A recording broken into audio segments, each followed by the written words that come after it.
The end is near. The end of this video, that is. In fact, it's about 10 minutes away. Let's talk about that on today's 10-Minute Talk.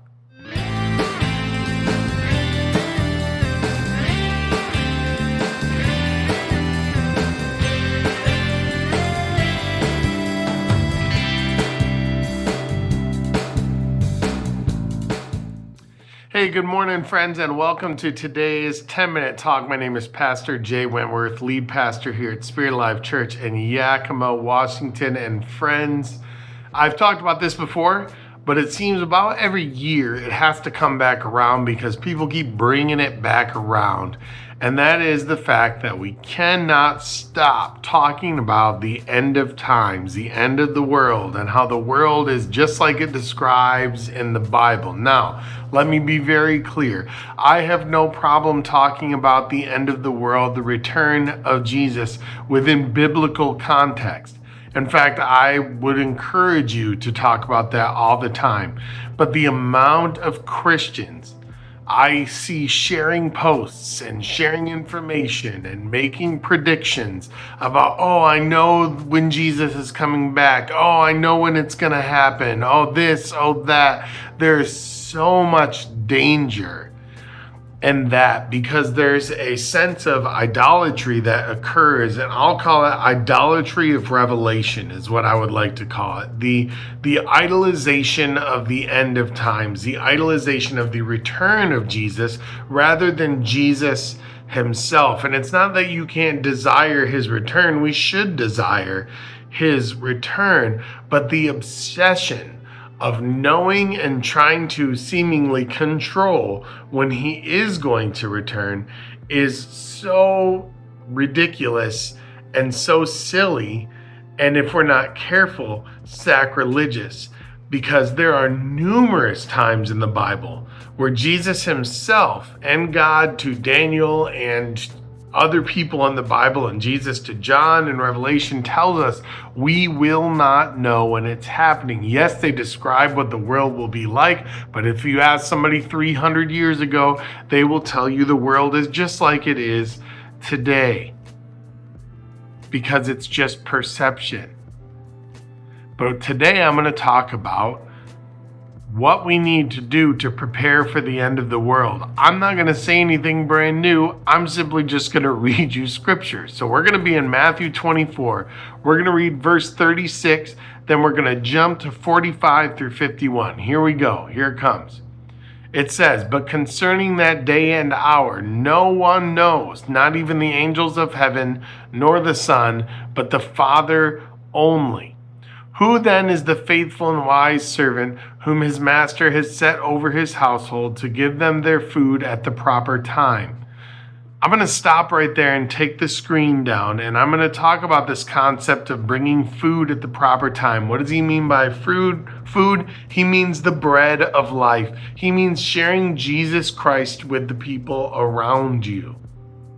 So to prepare for the end, we need to be sharing Jesus Christ through action and word with the people around us. That's literally all that's saying.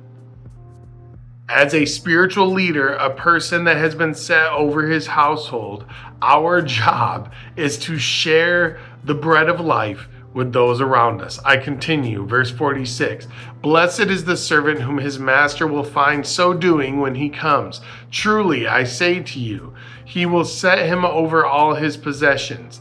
But if that wicked servant says to himself, 'My master is delayed,' and begins to beat his fellow servants and eats and drinks with drunkards, the master of that servant will come on a day when he does not expect him, and at an hour he does not know, and will cut him in pieces and put him with the hypocrites in that place where there will be weeping and gnashing of teeth." In other words, friends, this is not complicated. We have to stay faithful to Christ and continue to do his bidding, and that is how we will be ready for the end of times when he returns. It is not knowing when he will come. It is not being super knowledgeable about what everything in the world will be like when he comes. It is simply knowing him and doing our best to be like him.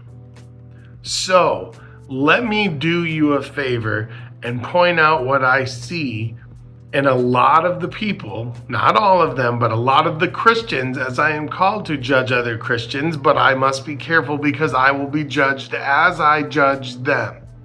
So if you say you're not to judge anybody, that's not true at all. You're not supposed to judge non-believers. You're supposed to pray for them and love them. We're not doing very well at that now, are we? But we are supposed to help hold each other as believers accountable. But remember that when we do that, we are also being held accountable by God in the same exact manner. So we got to be careful. But here's what I see, my friends.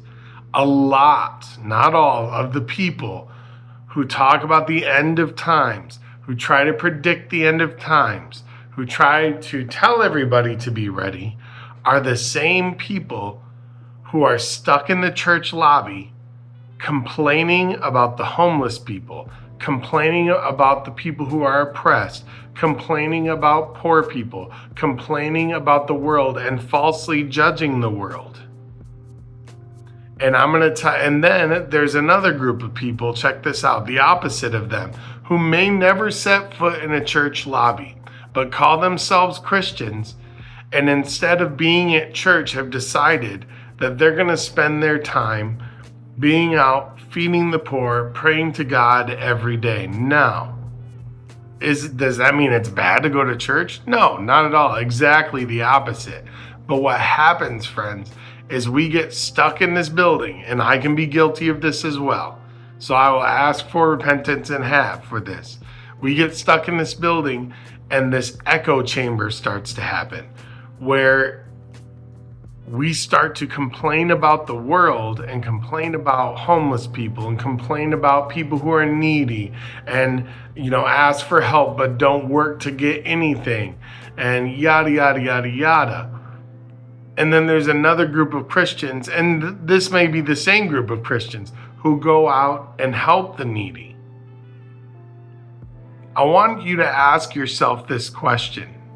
When you're hanging out with your Christian friends, not necessarily in the church lobby, this could be at your houses, okay? When you're hanging out with your Christian friends and you're complaining about the needy and complaining about these people who are, not doing what they're supposed to do.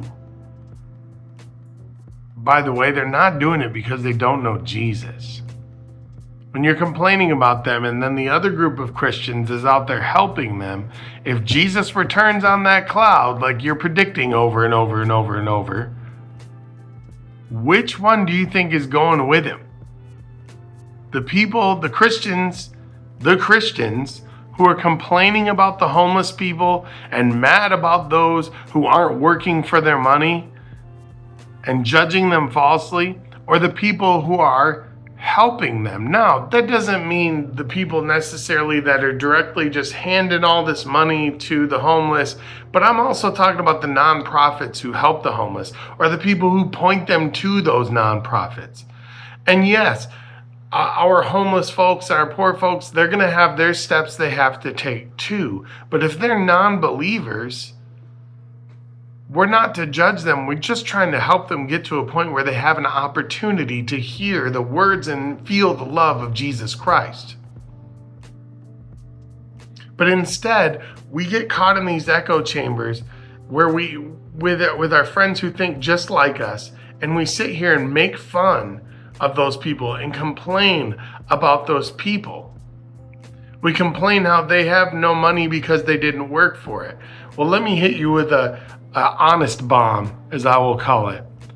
If you're sitting there complaining about the people who have no money when you have 4 or 5 credit cards and thousands of dollars in debt, odds are you actually have less money than they do, because you're in the red, my friend.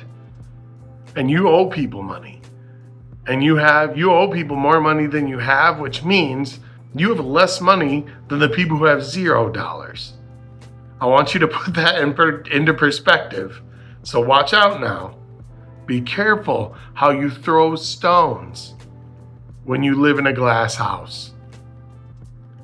I'm not saying that we can't take the time to think how this can be done better, But I'm saying we better be the first people to step up and help when we're going to take the time to say it needs to be done better. And I'm not saying step up and complain. I'm saying step up and help and take action and show the love of Christ. You want to be made ready? You want to be ready to serve, be ready for Jesus to come again? Then you're going to need to get off your high horse, humble yourself, and act like Jesus, because he's going to take the people who resemble him. I'll say that again. He's going to take the people that resemble him. So people who are coming to church every Sunday, make sure you're taking that church out into your community with the love of Christ. Make sure you're sharing him with others. People who are Christians who, for whatever reason, aren't coming to church, keep doing what you're doing as far as taking Jesus into the community, but come to church and get some Jesus with your other believers and learn about him even more within community, and then take that community with you back out into the community you are already serving. But friends, we sit here and pretend like we know we are the almighty knowers of all because we've read the Bible and we spend time in the church building, and these people out there, and that's the problem, is we refer to them as these people. No, those are people who are created in the image of God. Those are people who deserve to be loved. Those are people who deserve to be prayed for. Those are people who deserve another chance.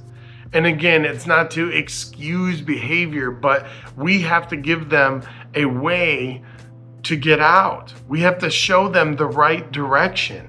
And we can't do that by standing hundreds of feet away and pointing and laughing like middle school bullies. Instead, we're over here talking about Jesus is going to come back next week because look at the world. No, Jesus is going to come back next week because look at us. Figure it out, friends. He says in here, put him with the hypocrites. He will cut him into pieces and put him with the hypocrites. Look in the mirror and ask yourself, is that me? Am I a hypocrite? Let's change how we talk about the world. Let's change how we talk to others. Let's be ready for Jesus to come.